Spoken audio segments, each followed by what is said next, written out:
faut pas combattre l'islam, bien sûr que non. Il ne faut pas interdire l'islam, évidemment pas. En revanche, je pense qu'aucun de nous ne souhaite l'islamisation de la France. C'est assez simple. Non, c'est quand même ce qu'il a toujours dit. Alors peut-être qu'il le formule d'une manière différente, mais quand il dit pendant la campagne présidentielle que l'islam n'est pas compatible avec les valeurs de la République, pour moi, ça veut dire exactement la même chose. Ça veut dire que l'islam tel qu'il est aujourd'hui n'est pas compatible avec la République, mais que l'islam doit s'adapter à la République et que ceux qui ne veulent pas s'adapter, eh bien, doivent aller vivre leur religion ailleurs. C'est ce qu'il dit là. Je vois pas, ils sont nés en France, donc ils peuvent pas aller ailleurs. C'est ce que dit Éric Zemmour. Je ne vous ai pas dit que je partageais ce point de vue-là, mais c'est ce qu'il dit. Très clairement, c'est ce qu'il dit. D'ailleurs, il y en a qui le font. Vous vous rappelez pas qu'il y a quelques mois, il y a eu une vague de jeunes qui mettaient sur TikTok qu'ils étaient partis en Turquie parce que là, ils pouvaient vivre leur islam tranquillement. Non, moi, ce qui m'a frappé aussi, vous avez raison, quand il dit ça, j'ai l'impression qu'il le disait un peu d'une autre manière, mais il redit aussi une chose qui est difficile à dire et que personne n'aime entendre, qui est qu'il n'y a pas une différence, claire et nette entre l'islam et l'islamisme. L'islamisme, c'est l'islam en mouvement. Alors, ce que dit... En action. Et je voulais vous citer la phrase de Boualem Sansal qui dit un islamiste, c'est un musulman impatient. Et pourquoi je reviens là-dessus? Parce que dans notre lutte contre le phénomène, c'est très important. Si on continue, par exemple, le chauffeur de bus qui a interdit à une femme en short... C'est pas pour des raisons religieuses. Vous oubliez cet exemple. D'accord. Bon. Alors, le gamin qui dit... Il y a un chauffeur de bus qui a... Il y a des chauffeurs de bus un chauffeur de bus qui refuse de serrer la main à une femme. Vous le rencontrez dans la rue, vous direz certainement c'est un musulman du coin de la rue. Eh bien, moi, je pense qu'il est déjà imprégné par des formes d'islamisme. Voilà, c'est tout. Je trouve c'est important de le dire parce que ça change un peu la donne du combat. On n'a pas simplement un petit groupe qu'il faudrait juste neutraliser. Voilà. Amil Kadmi, votre sentiment, vous connaissez peut-être mieux que nous ce monde musulman, vous connaissez mieux les réflexes, les pratiques, les coutumes. Comment vous définiriez ces paroles-là? Est-ce que, par exemple, un musulman est capable d'entendre ce que dit ce soir Éric Zemmour? Il y a beaucoup de musulmans qui sont capables... Qui parlent d'islam, l'islamisme, l'islam est ça. En action, hein, cette formule-là. Comment est-elle perçue? Il y a beaucoup de musulmans qui peuvent s'entendre ou être d'accord avec nous sur la nécessité de combattre l'islamisme. En revanche, faire le parallèle ou établir un signe d'égalité entre l'islam et l'islamisme, ça pose une difficulté, y compris pour des musulmans qui respectent parfaitement, et il y en a, les règles de la République, qui ne demandent pas d'accommodement particulier, qui ne demandent pas des horaires spécifiques dans les piscines, par exemple, comme on a pu le voir dans certaines municipalités. Donc déjà ça pose un premier problème. Et puis l'interdiction du voile dans l'espace public, là aussi, puisqu'il l'a réitéré ce soir, ça pose aussi une difficulté. L'homme qui vous parle est le fils d'une femme voilée. Je peux vous assurer qu'il n'y a rien d'islamiste chez ma mère. Elle porte le voile comme l'ont porté, comme l'a porté sa grand-mère, comme l'ont porté ses tantes. Elle n'a jamais rien demandé de spécifique, elle n'a jamais demandé à bénéficier. Et quand on lui demande pour des démarches de l'enlever, elle l'enlève. Et quand elle va à l'hôpital, si le médecin est un homme, elle accepte d'être auscultée par un homme.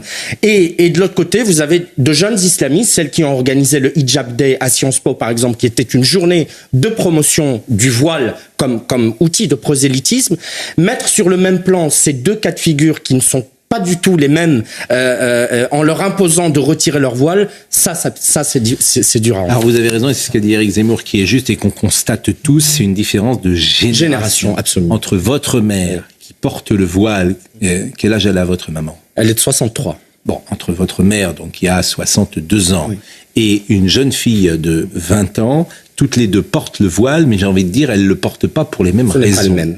Et ce n'est peut-être pas le même voile. Mais ça se voit pas. Et ça ne se voit pas. Donc, c'est ça qui est très difficile. Comment la loi fait la différence entre les deux? Non, on peut vous pas. avez raison. La loi peut pas. Mais cette différence de génération, souvent, moi, j'ai cité des musulmans qui ont plus de 60 ans qui disent ils sont dingues, les jeunes, avec leur religion. C'est ce qu'ils disent d'une manière triviale, comme cela.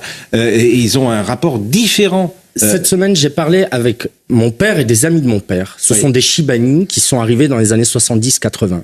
Je leur ai raconté, parce qu'ils ne sont pas sur les réseaux sociaux, l'histoire du rappeur Louis Renoir et la mobilisation sidérante de la génération qui a appris l'islam sur TikTok et qui a expliqué qu'il fallait supprimer leur musique. Tous m'ont dit, nous n'avons jamais entendu ça.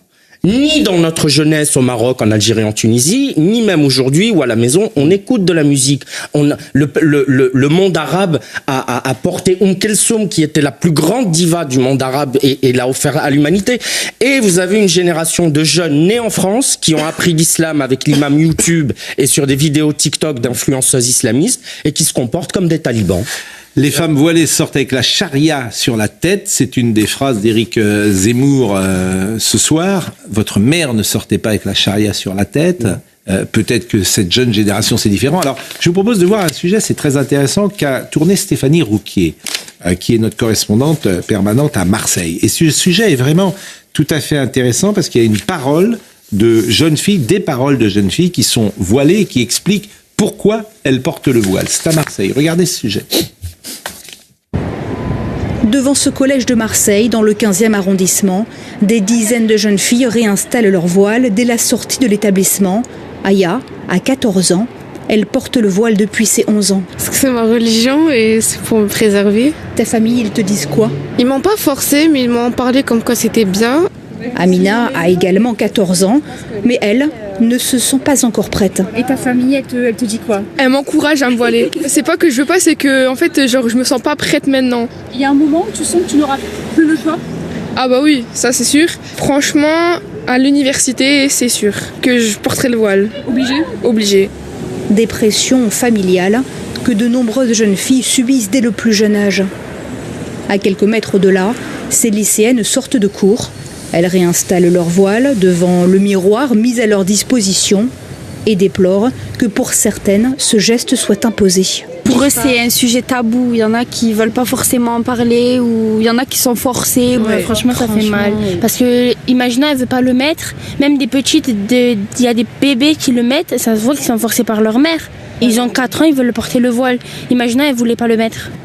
Pour protéger ces jeunes filles, Gabriel Attal, le secrétaire général du parti Renaissance, souhaite interdire le voile dans l'espace public pour les moins de 15 ans et instaurer un délit contre les parents qui forceraient leurs filles à le porter. Alors pourquoi des revendications identitaires existent aujourd'hui alors qu'elles n'existaient pas il y a 30 ou 40 ans? Eh bien écoutez Éric Zemmour parce que je pense qu'il donne la clé de cette question. Le nombre, c'est pas à Mathieu Bock-Côté que je vais apprendre la célèbre phrase qu'il m'a apprise de Toynbee, l'un des plus grands historiens du XXe siècle, qui disait en histoire il y a 3 règles. La première, le nombre; la deuxième, le nombre; la troisième, le nombre. L'entrisme. Si on veut parler d'entrisme, il faut parler de l'entrisme des 500 000 immigrés légaux qui rentrent chaque année en France, qui sont pour la plupart des musulmans et qui apportent avec eux, et c'est bien normal, leurs mœurs, leur histoire, leurs héros, leur religion, leur culture, leur façon de concevoir la religion. Et ça, on n'a pas besoin des frères musulmans, vous comprenez. Quand on a 75% des musulmans en France qui disent qu'ils sont opposés à l'application de la loi de 2004 sur le voile à l'école, ils sont tous frères musulmans. Quand on a, dans d'autres sondages, plus d'une moitié de jeunes musulmans qui disent que la charia est au-dessus des lois de la République, alors ils sont tous frères musulmans? C'est pas sérieux. Alors le nombre a tout changé et je vais vous prendre un exemple qui est dans l'actualité, qui fait sens, qui est le football. Ryan Cherki a été sélectionné par Didier Deschamps pour la première fois. Il est franco-algérien. Il est, entre guillemets, insulté par beaucoup de franco-algériens en France. Sur les réseaux sociaux, c'est un déchaînement contre lui parce qu'il a choisi la France. Il va donc jouer avec l'équipe de France alors qu'il aurait pu jouer avec l'équipe d'Algérie. Et une fois que tu joues un premier match, après c'est terminé. D'accord. Donc, toute ta vie, tu ne pourras pas jouer dans 2 sélections différentes. D'accord. Tu as choisi la France, c'est définitif. Quand Zidane a joué pour la première fois il y a 30 ans ou 40 ans, c'était au contraire une fierté. Bien sûr. Et c'est pour toute la communauté algérienne qu'ils choisissent la France. Donc ce simple exemple que je vous montre illustre la fracture de la société française. Ça montre bien que l'explication numérique, par le nombre qui est vrai, j'y souscris, est courte. Il y a aussi la détestation d'une France qu'on considère comme en décadence et dont beaucoup de Français eux-mêmes sont les plus grands contempteurs. On a élevé des jeunes musulmans dans la détestation de la France, et les premiers éleveurs, c'est l'extrême gauche. Alors là où vous avez raison, c'est que j'écoutais toutes ces interventions de franco-algériens reprocher à Cherki d'avoir choisi la France et de détester la France à travers ce choix. Je vous assure, ça fait peur. Parce que ces jeunes gens sont français comme vous et moi. Colonial, raciste, ils disent... Ils disent, voilà, tu as choisi la Marseillaise, tu es un traître, etc. Alors bon, ce sont des voix, non pas isolées d'ailleurs, parce qu'il y en a beaucoup sur les réseaux sociaux. Mais ça fait peur parce que ce sont des Français comme vous et moi. Mais manifestement, ils n'ont pas le même rapport à la France que vous et moi. Mais on paye aussi... Pardon. Non, moi, il y a un élément que je retiens, notamment aussi, dans ce que vient de dire Éric Zemmour, c'est que, en fait, enfin quelqu'un qui, d'une manière extrêmement claire, parce que le personnel politique n'est absolument pas clair là-dessus, dit à tous ceux qui pensent que l'islamisme est une idéologie politique, non, l'islamisme n'est pas une idéologie politique. Combien de fois on entend ça en particulier? De tous, gauche, droite confondus. Parce que l'islamisme, non, c'est pas une idéologie politique. L'islam tel qu'il se pratique, enfin tel qu'il est défendu par les frères musulmans, commence à partir des Omeyyades et s'affirme au moment des Abbassides. Donc il y a quand même un certain nombre de siècles.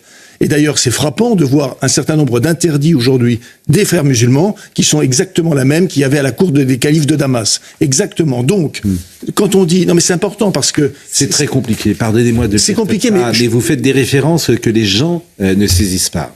Je vous le dis parfois, mais celles-là, elles sont... Oui, mais je sais que vous me le dites à chaque fois, mais je vais vous dire... Et on est loin du sujet. On n'est pas loin du sujet. On n'est pas loin du sujet. Non, mais parce que je vais vous dire, la vraie question depuis le départ, la vraie question qui a été tranchée, c'est de savoir si le Coran, le texte du Coran, là, les gens peuvent comprendre, si ce texte a été créé ou incréé par Dieu. Voilà, c'est tout. Et à partir de là, parce que si vous ne critiquez pas ce texte, si vous n'avez pas le droit de critiquer ce texte, ça veut dire que de toute façon, vous n'avez pas de libre arbitre. Si vous n'avez pas de libre arbitre, ça veut dire que, évidemment, la liberté se trouve, évidemment, bien sûr, en danger. Mais les gens peuvent s'arranger.